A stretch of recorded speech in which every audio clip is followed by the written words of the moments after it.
तो नीतीश कुमार में एक खूबी है कि सब कुछ कर सकते हैं, लेकिन पिछड़ों के सिद्धांत से, पिछड़ों के वसूल से, पिछड़ों के अधिकार से किसी से समझौता नहीं कर सकते। चाहे वो किसी का सपोर्ट ले, चाहे वो किसी भी पार्टी में रहें। अगर धर्म के नाम पर किसी का शोषण हुआ तो सबसे ज़्यादा पासमानदा का शोषण हुआ, इसलिए कि इसमें शिक्षा की परसेंटेज बहुत कम है और उतनी शिक्षा नहीं है, सोचने समझने की उतनी बुद्धि नहीं है जो अपना हक और हकूक़ को समझ सके। उनको कलमा पर बरगला दिया जाता है, कलमा के नाम पर। अरे मुसलमानों, हम मुसलमान हैं, कलमा हमारा है, हम कलमा पढ़ने वाले भाई भाई हैं। और जो लोग वक्फ बोर्ड की ज़मीन रखे हुए हैं उन लोगों ने माइक लगा करके और समाज को बरगलाना स्टार्ट किया कि अरे मुसलमानों, तुम्हारी मस्जिदें ले ली जाएगी, तुम्हारे मदरसे ले लिए जाएंगे, तुम्हारे कब्रिस्तान ले लिए जाएंगे। अरे मुसलमानों, एक हो जाओ।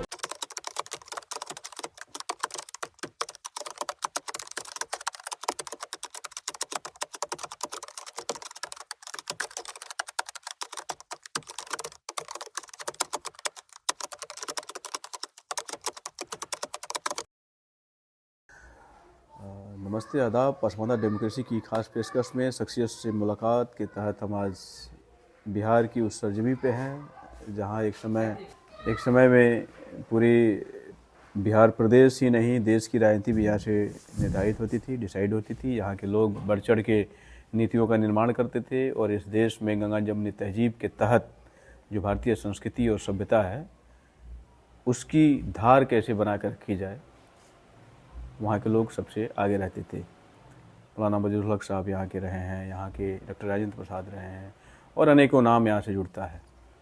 आज वहीं के एक चर्चित समाजसेवी से हम बात कर रहे हैं।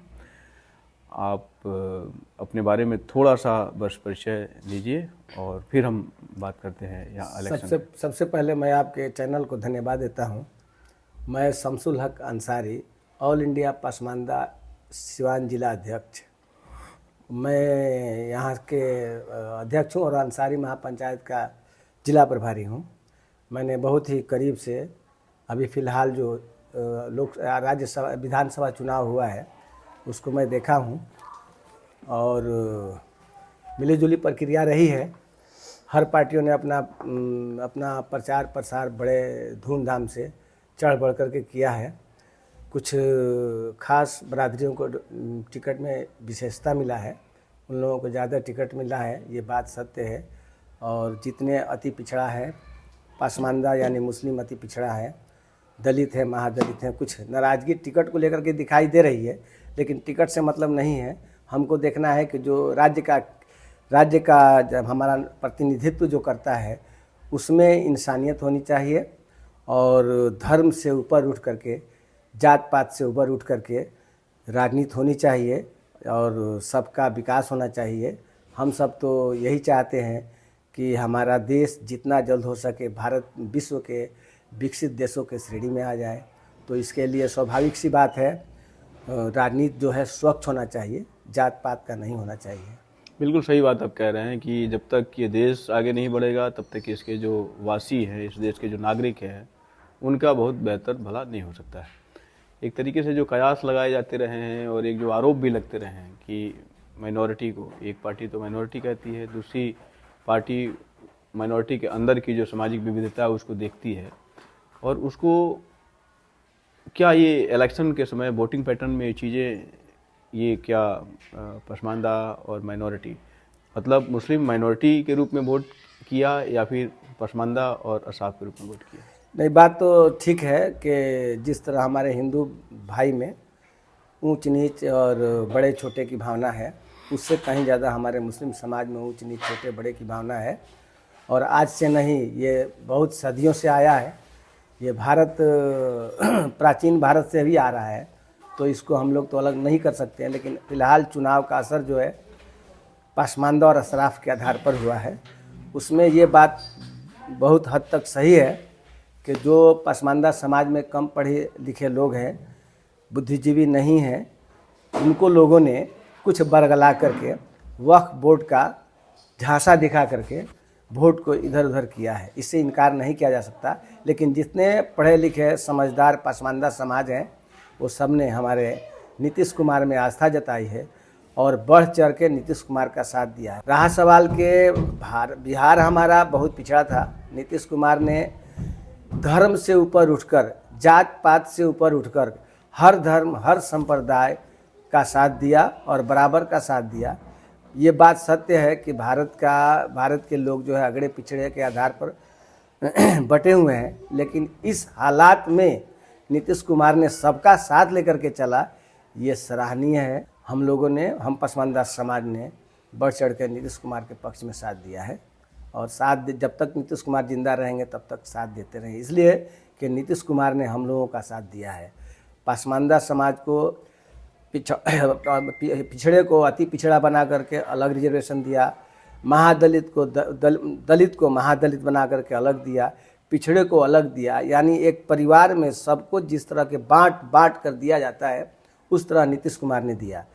तो मैं तो यही कहूँगा कि नीतीश कुमार को अल्लाह ताला लंबी उम्र दे और जब तक जिंदा रहे हमारे बिहार के मुख्यमंत्री रहे, ताकि हमारा बिहार जो है भारत में सबसे आगे रहे। नीतीश कुमार की आपने बहुत उनकी तमाम सारी पॉलिसियों के बारे में आपने बात की और किस तरीके से उनकी पॉलिसियाँ अति पिछड़ा और अति पिछड़ों के अंदर आने वाले जो पसमानदा कम्युनिटी है उसको फ़ायदा पहुंचाई है, इसको तो आप कह रहे हैं। लेकिन जब वोटिंग पैटर्न की बात आती है तो लोग यही कहते हैं, क्योंकि वो एनडीए के घटक दल हैं, तो एनडीए वर्सेस यूपीए हो जाता है। तो ऐसी स्थितियों में आप जो पसमानदा समुदाय के लोग हैं या फिर उनकी पॉलिसियों से जो लाभान्वित लोग हैं, उनके बीच में आप कैसे सफल हो पाते हैं उनको समझाने में? देखिए, मैं तो सबसे पहले ये कहूँगा कि नीतीश कुमार ने बिहार के विकास के लिए अपने अगली राजनीतिक जो है ना बलि चढ़ा दिया। वो नीतीश कुमार वास्तव में भारत के प्रधानमंत्री के योग्य हैं। नीतीश कुमार जी पसमानदा के लिए ही नहीं, हर पिछड़े के लिए पिछड़े का हक दिया उन्होंने, किसी का हक छीन करके नहीं दिया, उनका हक दिया। इस पर हमारे अगड़े लोग जो हैं, हमारे अशराफ भाई हैं या हमारे स्वर्ण भाई हैं, ये उनसे नाराज़ हो गए कि उन्हें हक क्यों दे रहा है। देखिए, हक हमारा हिस्सा है, उन्होंने हिस्सा दिया है। तो नीतीश कुमार में एक खूबी है कि सब कुछ कर सकते हैं, लेकिन पिछड़ों के सिद्धांत से, पिछड़ों के वसूल से, पिछड़ों के अधिकार से किसी से समझौता नहीं कर सकते। चाहे वो किसी का सपोर्ट ले, चाहे वो किसी भी पार्टी में रहें, लेकिन साथ उन्होंने पिछड़ों का दिया है और हक ही साथ सबका देते हैं। तो ये बात तो नीतीश कुमार में है। तो मैं तो याद भी कहता हूँ कि नीतीश कुमार जैसा व्यक्ति भारत में नहीं विश्व में दुर्लभ है। तो अगर ऐसे व्यक्ति के हाथ में हमारा भारत का नेतृत्व होता है या बिहार का नेतृत्व होता है, तो मैं अल्लाह ताला का लाख लाख शुक्र अदा करता हूँ कि अल्लाह ताला ऐसा ही नेता हमारे भारत में दे, ताकि हमारा भारत जितना जल्द हो सके विकसित राष्ट्र में शामिल हो। बात आती है इसमें जब टिकट बंटवारे को लेके, तो देखा जाए तो जो माइनॉरिटी एज ए होल, जो राजनीतिक पार्टियां माइनॉरिटी की पॉलिटिक्स करती है, उसने भी कम टिकट दिया। इधर नीतीश कुमार की जो पार्टी है उस पार्टी ने भी कम दिया। तो इस कमतर के पीछे आप क्या कारण मानते हैं? देखिए, बात यह है कि कमतर के पीछे कुछ नहीं है। हमें तो ये चाहिए कि हमारा लीडरशिप अच्छा हो और सबका अधिकार दे, हर जाति, हर धर्म, हर संप्रदाय का अधिकार दे। इसलिए कि नेता किसी जाति विशेष, किसी धर्म विशेष का नहीं होता। नेता उस क्षेत्र के सभी आदमी का होता है। जैसे हमारे नीतीश कुमार एक नमूना है। तो टिकट बंटवारे की बात है तो हर राजनीतिक पार्टियाँ ये चाहती है कि टिकट हम जिसे दें वो जीत करके आए। अब मान लिया कि अगर किसी का वोट है और नेतृत्व उसका नहीं है, तो अगर उसका काम होता है तो उसको हम वोट देंगे। तो नीतीश कुमार हमारे नेतृत्व नीतीश कुमार है, चाहे कोई भी जीत करके जाए। स्वर्ण ही जीत करके अगर जाते हैं विधायक में और नीतीश कुमार मुख्यमंत्री रहते हैं, तो वो तो उनके पास दैविक शक्ति है। मैं तो ये कहूँगा कि हर आदमी के दुख सुख, हर आदमी के हक और हकूक़ को समझते हैं और उसी हिसाब से वो काम करते हैं। तो टिकट नीतीश कुमार दे न दे, लेकिन और पार्टियां जैसे मान लिया राष्ट्रीय जनता दल हुआ, कांग्रेस हुआ या और कोई दीगर पार्टियां हुआ, जो सही नेतृत्व नहीं करते हैं, तो वहाँ पर तो हम नेतृत्व की मांग करेंगे। वहाँ अगर वो पार्टी टिकट नहीं देती है तो मैं तो ये कहूँगा कि नहीं, हमारा भी प्रतिनिधित्व मिलना चाहिए, हमें भी टिकट मिलना चाहिए। तो नीतीश कुमार से हम कंप्रोमाइज़ नहीं कर सकते हैं, इसलिए कि नीतीश कुमार ही पिछड़े हैं, नीतीश कुमार ही अति पिछड़े हैं, नीतीश कुमार ही महादलित हैं, नीतीश कुमार ही पिछड़े हैं। तो नीतीश कुमार तो सब कुछ है, तो उनसे हमें टिकट की कोई ज़रूरत नहीं है। हमारा नेता वही है। हम सारे बिहार के पसमानदा समाज उन पर अपना आस्था रखते हैं और इतना मैं विश्वास रखता हूं कि नीतीश कुमार हमारे हक और हकूक़ से समझौता नहीं कर सकते हैं। वो बराबर सबको देते हैं। आप नीतीश कुमार के ऊपर जिस तरीके से आस्था और अपने विश्वास को जता रहे हैं, ये जाहिर सी बात है कि उनकी नीतियों से जो प्रभावित लोग हैं, उनके जीवन में आई तब्दीलियाँ हैं, वही बोल रहा है आज। आप एक बहुत ही सधे हुए कार्यकर्ता की तरह बहुत कॉन्फिडेंस के साथ इस बात को आप कह रहे हैं और इस पे गौर किया जाना चाहिए कि किसी भी राजनीतिक व्यक्ति का दो पक्ष होता है, एक उसके विपक्षी द्वारा दिखाया गया चेहरा और एक उसके समर्थकों का चेहरा। आप और इस प्रदेश की तमाम सारी जनता जो वीडियो में, लेखनी में या अलग अलग तरीके से उनके बारे में जो बोलती है, वो निश्चित तौर पे उनकी पॉलिसियों का ही एक रिफ्लेक्शन होता है। आप का जो आंदोलन है, जो पसमानदा मूवमेंट जो चल रहा है, इसका असर नीतीश कुमार की पार्टी के अलावा और आपको कहाँ कहाँ कैसे देखने को मिल रहा है? आप इसको किस रूप में लेते हैं? देखिए, हम लोग तो आवाज़ उठाते हैं पसमानदा का, इसलिए कि हम लोग नेता विहीन हैं। तो आखिर नीतीश कुमार की भी एक ज़िंदगी की सीमा है। तो जब तक वो है तब तक हम निश्चिंत हैं, निश्चित रूप से कि उन पर विश्वास रखते हैं, तो हमें कोई तरह की बात नहीं। लेकिन नीतीश कुमार के बाद में बिहार में या भारत में कैसा नेतृत्व आता है, वो हमारी स्थिति के तरफ, हमारी ये राजनीति से वंचित हैं, समाज से बिछड़े हैं, तो हमारे समस्याओं के तरफ वो ध्यान देती है कि नहीं देती है, ये सोचना पड़ेगा। तो उस वक्त हम अपने नेतृत्व की मांग करेंगे। नीतीश कुमार सदा के लिए तो नहीं रहेंगे, लेकिन जब तक नीतीश कुमार हैं तब तक वो हमारे नेता हैं, हमारे पसमानदा के नेता हैं, पिछड़ों के नेता हैं, दलितों के नेता हैं, महादलितों के नेता हैं।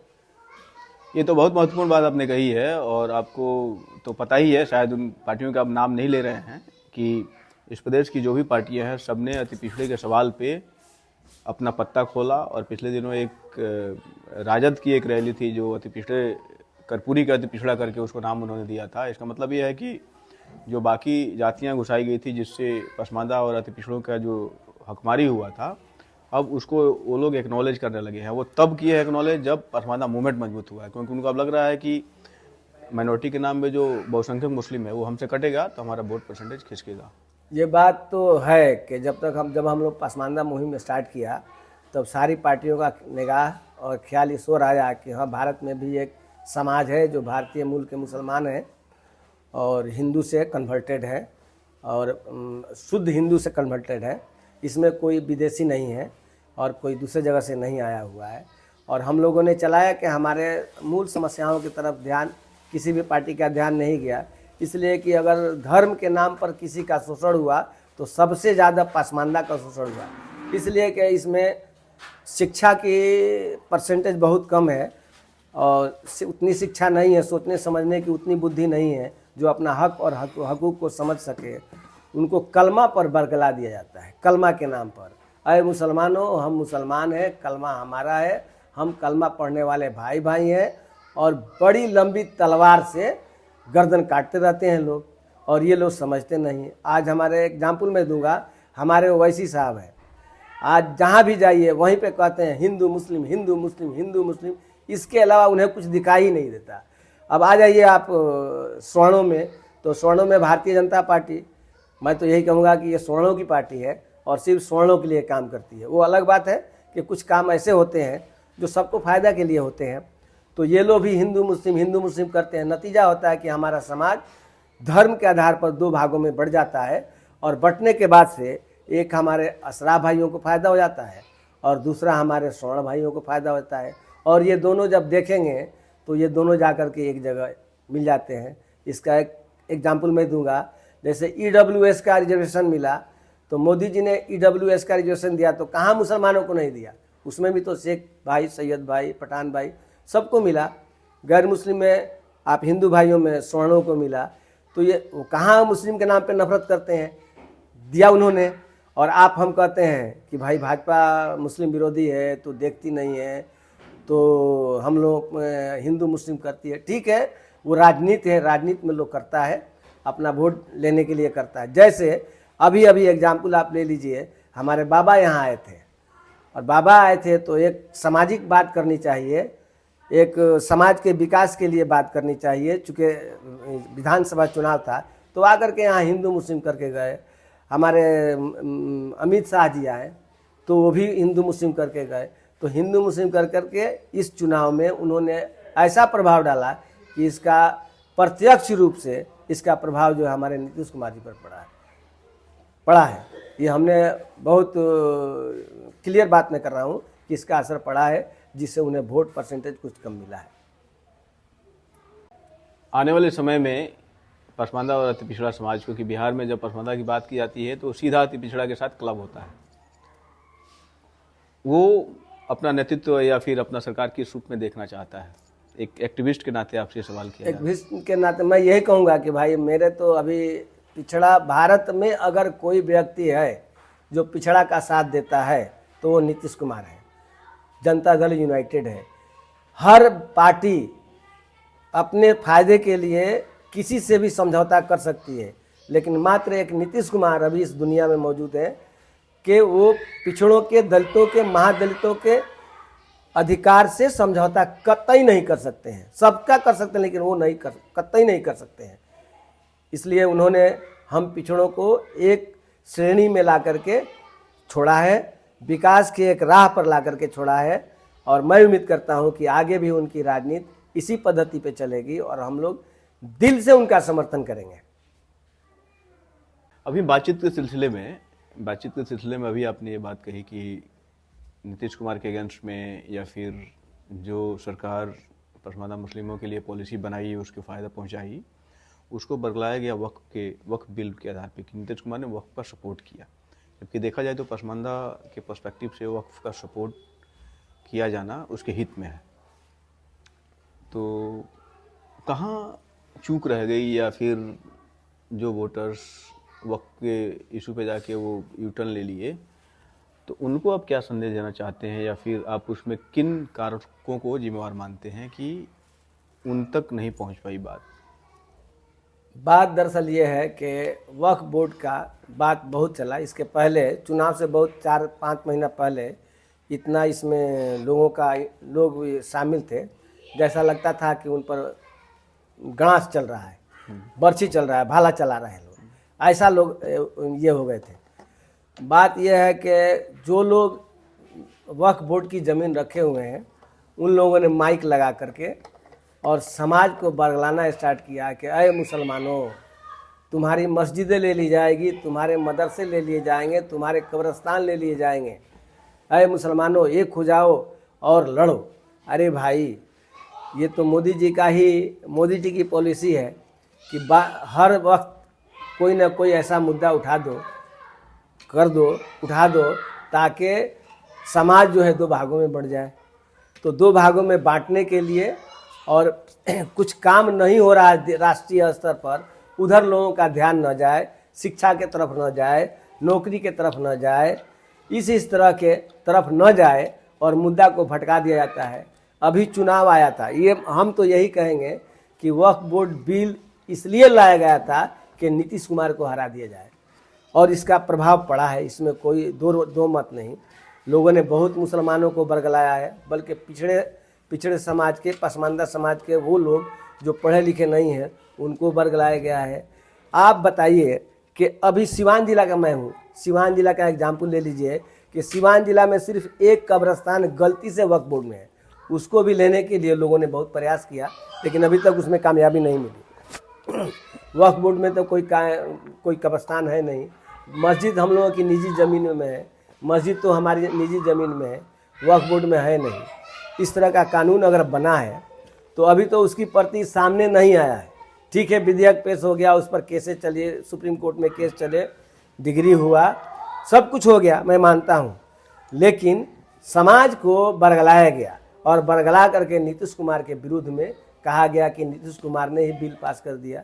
अरे भाई, विरोधी तो तरह तरह की बातें करते हैं। लेकिन एक चीज़ आपको हम रोकना चाहेंगे, क्योंकि वक्फ पे जब चर्चा हो रही थी तो पसमानदा समाज के लोगों से सरकार डायलॉग की और उनसे भी, और अलग अलग सेक्शन के लोगों से भी बातचीत की, हिमायत सरिया और जितने भी संगठन हो सकते हैं, तो उसमें यही निष्कर्ष निकल के आया कि जब इसका अकाउंटेबिलिटी नहीं है तो इसमें ज़्यादा गड़बड़ी होती है। अकाउंटेबिलिटी यदि होती है तो ये फ़ायदा होगा। और जाहिर सी बात है कि इसमें जो मैं जिन विचारकों को सुना हूँ पसमानदा पे जो टेक रखते हैं या जो इस पे समझदारी रखते हैं, तो उन्होंने यही कहा कि जब हमें हर चीज़ संविधान से मिल रहा है, हर चीज़ न्याय मिलता है सरकारी तौर पे, तो इसका भी यदि रिकॉर्ड रहेगा तो इसमें लोग जो किसका होल्ड है ज़्यादा वो पता चलेगा, और हमें भी इसमें यदि हिस्सा मिलता है तो हम इसका स्वागत करते हैं। असल में बात दरअसल ये है कि वो ठीक है, कहीं पे ज़्यादा गड़बड़ी होती है तभी सरकार की भी निगाहें पड़ती है। वक्फ बोर्ड की जो प्रॉपर्टियाँ हैं उसका पर्पस क्या है, लोग अल्लाह सुब्हान ताला के नाम पे निकाल देते हैं। जिनके पास बच्चे नहीं हैं या जो मर गए या जिनकी दिल की ख्वाहिश है कि हम अल्लाह ताला के राह में अपनी प्रॉपर्टी दे दें ताकि इसका सवाब हमें क़यामत तक मिलता रहे, तो लोग निकाल देते हैं। तो निकालने का पर्पस पहले देखिए हम कि पर्पस किसे निकाल देता है, उसका फ़ायदा यतीमों को हो, गरीबों को हो, मजलूमों को हो, इसी तरह के आदमियों को फ़ायदा हो, तभी उसका अजर और सवाब उस व्यक्ति को मिल सकता है जिसने निकाला है। तो अगर अभी के प्रेजेंट समय में अगर उस प्रॉपर्टी को आंक दिया जाए तो हमारे देखने में सारी प्रॉपर्टियां तो बेच दी गई हैं, कुछ तो बची नहीं है। अगर कुछ बची है तो बड़े लोगों के पास है, उन्हीं लोगों के पास है जो लोग माइक लेकर के समाज को बरगला रहे थे। ठीक है, नीतीश कुमार ने माननीय प्रधानमंत्री जी ने कानून इस पर जो लाया है वो ठीक है, मुसलमानों के हक में नहीं है, कुछ देर के लिए मैं सपोर्ट कर सकता हूँ, लेकिन ये प्रॉपर्टी है किसकी, गरीबों की है, मजलूमों की है, तो आखिर क्यों नहीं उस गरीबों को, मजलूमों को, विधवों को दी जाती है। आज तक जो लोग ये कहते हैं कि हाँ वक्फ बोर्ड गलत है, तो आप एक दिल पर हाथ रख करके निगाह उठा करके उस प्रॉपर्टी पर सोचिए तो कि वो प्रॉपर्टी है कहाँ, किसके पास है, कौन लिया है, कौन उसको लिया है। अभी कुछ दिन पहले ये इसी तरह की प्रॉपर्टी थी, उस पर कोई हमारे खान साहब थे तो पटना में वो होटल बना रहे थे। इस पर हमारे राइन समाज से एक आते हैं पत्रकार, उन्होंने इसको हस्तक्षेप करके सरकार को बताया, तब जाकर के वो ज़मीनें बची। तो कहीं ना कहीं हम लोगों में भी गलती है कि उसका सदुपयोग नहीं होता है। ठीक है, अगर सरकार लेती है और उस पर निरीक्षण रखती है और उस जिस पर्पस के लिए लोगों ने दिया है उस पर्पस पर खर्च करती है तो सही है। लेकिन अब सरकार की भी इसमें मंशा थोड़ा ये लग रहा है हमको, संदेहास्पद है। तो कहने का मतलब इस पर सोचना पड़ेगा। लेकिन अभी जो सरकार ने कहा है कि इसका कुछ पसमानदा समाज को भी दिया जाएगा। पसमानदा समाज मतलब समाज में जो पिछड़े हैं, गरीब हैं, उनको भी इसमें भागीदारी दी जाएगी, उसको देख रेख करने के लिए या उसका सदस्य बनाया जाएगा। तो ये एक अच्छी बात है, समाज में एक अच्छा संदेश जाएगा। तो हमारे समझ से अभी सरकार अगर अंदर में लेती है और सही दिशा में अगर काम करती है तो उसका तो समाज पर फायदा होगा। तो जिस फायदा के लिए निकाला गया है उसका पर्पस पूरा होगा। तो क्या ये मैसेज इन लोगों तक नहीं पहुंच पाया, या फिर आप जो जैसे कार्यकर्ता जो हैं, आप जिला के अध्यक्ष हैं, तो आप इसको पहुंचाने में सफल नहीं हुए? नहीं, हम लोगों ने बातें पहुंचाई, लेकिन चूँकि समाज पर ज़्यादातर चूँकि लोग कट्टरपंथी टाइप के हैं, धर्म में आस्था और विश्वास ज़्यादा है, तो धार्मिक लोगों की बातें वो लोग ज़्यादा मानते हैं। हम जैसे समाज सेवी लोगों की बातों की तरफ ध्यान कम देते हैं, इसलिए इसका प्रभाव असर नहीं पड़ा। तो ये मैं इस बात को समझता हूँ कि हमारे में भी कुछ कमी है कि हम लोगों ने सही ढंग से वक्फ बोर्ड को उन पसमानदा समाज या और भी गरीब तबका के जो समाज है उनके सामने हम लोगों ने रखा नहीं, और धर्म में लोगों ने इसको जोड़ दिया। नतीजा हुआ कि इसका प्रभाव पड़ा। हम लोग बहुत विस्तार से चर्चा कर रहे हैं और मुझे लगता है कि एक तरीके से जो पोस्ट इलेक्शन जो एक चर्चा होती है, तो एक जो ग्राउंड पे काम करने वाले कार्यकर्ता से जो चर्चा हो रही है बहुत महत्वपूर्ण है। बहुत लोगों के लिए ये शोध का टॉपिक भी रहेगा और उससे संबंधित उन्हें मवाद भी मिलेगा। 3 तलाक वाले इशू को लेके महिलाओं के बीच में ये क्या रुझान रहा है इसका? देखिए, 3 तलाक में लेकर के महिलाओं में ये था कि हमारे खूब सगा संबंधी औरतें जो है, हम लोग जाकर के वोट दे रहे हैं नीतीश कुमार को और उन लोगों ने जाकर के दे दिया मोदी के पक्ष में। मैंने पूछा भाई ऐसा क्यों किया आप लोगों ने, तो बोले कि नहीं मोदी जी हम लोगों की सुरक्षा करते हैं, 3 तलाक में आप लोग तलाक नहीं दीजिएगा, इसलिए हम लोग जाकर के वोट मोदी को दिए हैं। तो हम लोग दे रहे हैं नीतीश कुमार में और वो लोग तलाक को लेकर के मोदी में दे रहा है। तो हम लोग अपने घर की औरतों को नहीं समझा सका इसमें। लेकिन बात दरअसल सही है, अगर उन्होंने 3 तलाक में कानून बनाया है इस पर बहुत हू हल्ला हुआ, बहुत मतलब कि विरोध किया गया। लेकिन आज मैं 3-4 आदमियों को तलाक के बारे में 1-2 केस भी मैं देख रहा हूँ। चूँकि मैं सामाजिक व्यक्ति हूँ, इसलिए लोग मेरे पास आते हैं तो मैं जाता हूँ। अभी 1-2 आदमी का तलाक भी हुआ है। होता ये है कि लड़के जो हैं बिना तलाक दिए हुए, बिना इसके बारे में कुछ फैसला किए हुए जा कर के शादी कर लेते हैं। शादी करने के बाद से 1-2 बच्चे हो जाते हैं और औरतें जो हैं पड़ी रहती हैं घर में, वो कोर्ट की चक्कर काटती हैं। कोर्ट कोई सुनवाई नहीं करता है। पुलिस के पास जाइए तो पुलिस को लोग पैसे दे देते हैं। तो इस तरह की बात होती है। नतीजा होता है कि आज भी हमारी महिलाएं पीड़ित हैं।